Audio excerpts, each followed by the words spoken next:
This is what Hurricane Sandy left us. This is the tree that has fallen across our driveway. This is our driveway up here, right here. Our mailbox is in there. I don't know if you can see that, but it missed everything. It's just really blocking the whole street. The power lines are all down. Here on the street, you can see them. They're all just kind of laying there. There's the connector. The poor neighbor across the street has a tree going right across his house. Although we think that house is abandoned. I don't know.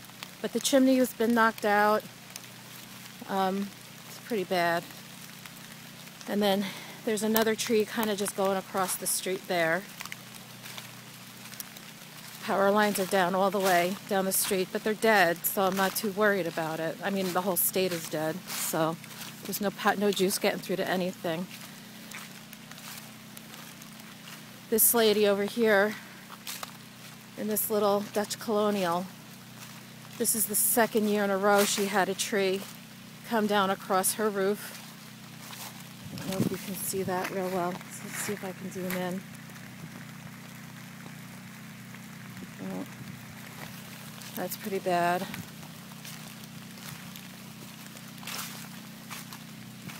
Here's the top of the power pole, the transformer.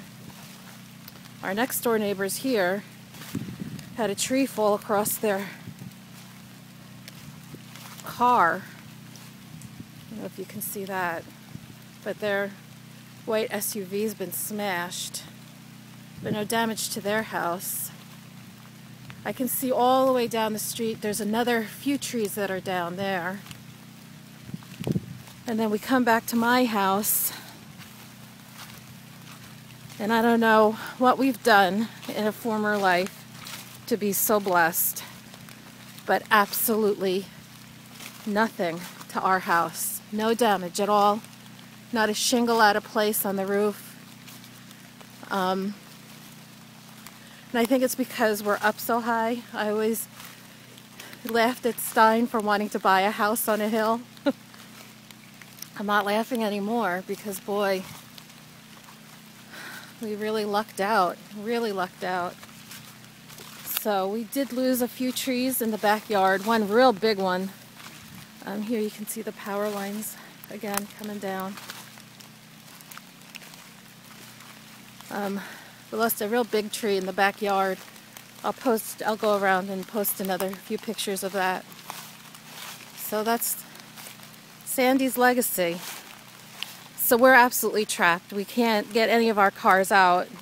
Nobody's getting in, nobody's getting out. We're going to be here, I'm sure, for a week or so at least before anybody comes down our little cul-de-sac to do any work. But yeah, just a couple little tiny branches down in our front yard. We got really, really lucky. I'm just looking at the front of the house. There are leaves kind of stuck to the siding, but no damage at all. Oh, thank God, thank God. Yeah, pool's in good shape, everything's in good shape. So, nothing to our shed, nothing to our house. So, I'll just take some stills of the backyard so you can see the trees we lost. Oh, there goes Stein. He's going to try to get to work. He's walking to the hospital. Wish him luck. Bye. So here we are in my backyard. This giant mound of dirt is actually a root bundle from a big, big tree that just blew over. Kind of go around it so you can see. The tree fell right between my neighbor's shed and my back shed. How lucky was that? Here, you can see. So, looks like we're going to need some help getting rid of this thing. This is too big for Stein and I to do. There are trees, I don't know if you can see in the back. This was all woods back here. It was all just really thick woods.